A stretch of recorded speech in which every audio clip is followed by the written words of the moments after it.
जय हिंद। आज हम लोग आरंभ करते हैं विद्युत धारा का चुंबकीय प्रभाव। आपको यह जानकर बहुत आश्चर्य होगा कि विद्युत धारा भी चुंबकीय प्रभाव उत्पन्न करता है, मतलब एक चुंबक जैसा व्यवहार करता है। इसी व्यवहार पर आपका जनरेटर बना है, मोटर बना हुआ है, विद्युत घंटी बना हुआ है। ऐसे बहुत सारे उपकरण हैं, डिवाइस है जो हमारे उपयोग में आते हैं और विद्युत धारा के चुंबकीय प्रभाव पर बने हुए हैं। मोटर बना है, मोटर से आपका फैन चलता है, आपका पानी चलता है, वाटर पंप, ये सब का सब चुंबकीय प्रभाव पर ही आधारित है। और विद्युत धारा जो जनरेटर से प्राप्त करते हैं वो भी चुंबकीय प्रभाव से ही आधारित है, एक उपकरण है।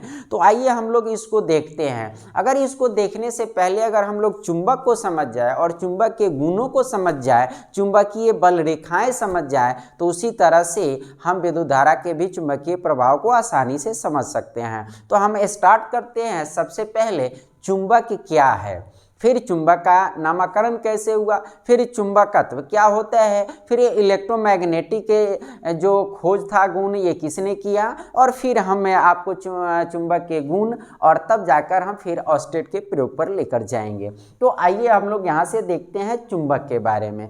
तो चुंबक की अगर हम लोग देखें तो चुंबक एक प्रकार का क्या है, पदार्थ है। चुंबक क्या है, एक प्रकार का पदार्थ है, ठीक है ना। चुंबक एक प्रकार का पदार्थ है, मैटर है, जैसे ठोस मैटर है, ठीक है ना। ये चुंबक कैसा है, ठोस है, इसकी अवस्था कैसी है, ठोस है, ठीक है ना। और यह क्या करता है, तो यह लौह पदार्थों को आकर्षित करता है।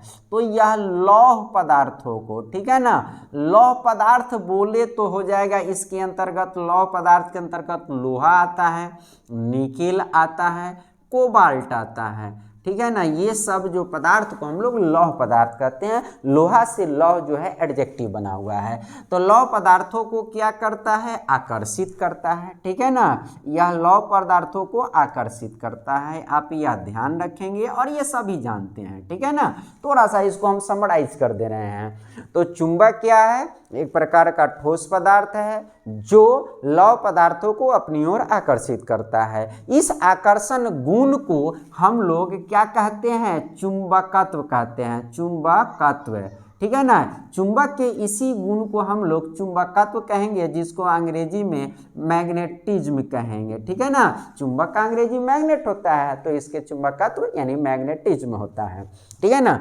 अब ये चुंबक के बारे में अगर हम इतना जान ले तो इसके इतिहास की अगर हम लोग बात करें कि यह इतिहास इसका कैसे है कि ये चुंबक के बारे में इंसान सबसे पहले कब अवगत हुआ, तो आप एक चुंबकत्व की खोज की तरफ अगर हम लोग बढ़े तो ये एक व्यक्ति थे जिनका नाम था मैग्नेस, ठीक है ना। एक व्यक्ति थे जिनका नाम था मैग्नेस, ठीक है ना।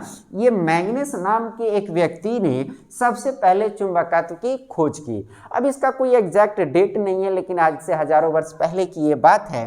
और यह एक क्या थे, चरवाहा थे, ठीक है ना। ये चरवाहा थे और ये चरवाहा एक प्रकार से थे, और इन्होंने मैग्नेस नाम के व्यक्ति थे जिन्होंने ये खोज किया, यानी इनको ये पहले पता चली। खोज और आविष्कार में एक अंतर होता है।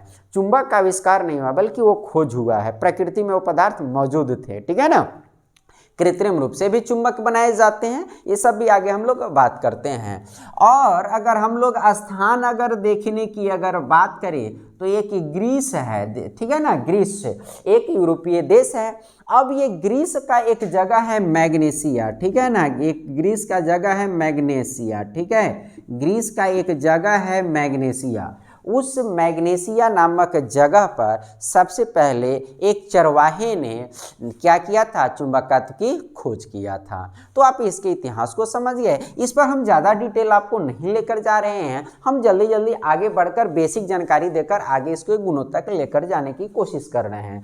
अगर आप यहाँ पर एक चीज़ देखें कि कृत्रिम रूप से अगर देखें चुंबक की अगर बात करें कि कृत्रिम रूप से चुंबक कब बनाई गई, तो कृत्रिम रूप से स्टील से चुंबक बनाने की प्रयास जो है 1600 ईस्वी में, ठीक है ना। कितने ईस्वी में, 1600 ईस्वी में स्टील से चुंबक बनाने का उल्लेख मिलता है। उस वैज्ञानिक का नाम क्या है, विलियम गिलबर्ट, ठीक है ना। उस वैज्ञानिक का नाम क्या है, विलियम, ठीक है ना, विलियम गिलबर्ट, गिलबर्ट, उस वैज्ञानिक का नाम क्या है? विलियम गिलबर्ट नाम के व्यक्ति हैं। और इनकी एक फेमस किताब भी है, ठीक है ना। उनकी फेमस किताब क्या है? डी मैग्नेट, ठीक है ना, डी मैग्नेट।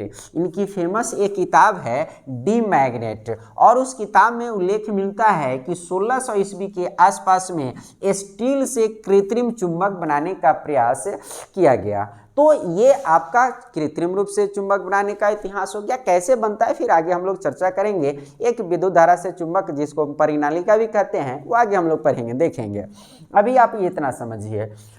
अब है कि ये तो आपका प्राकृतिक रूप से चुंबक जो इस चरवाहे के द्वारा यहाँ पर मैग्नीशिया में देखा गया, फिर कृत्रिम रूप से यहाँ चुंबक बनाने की बात आई।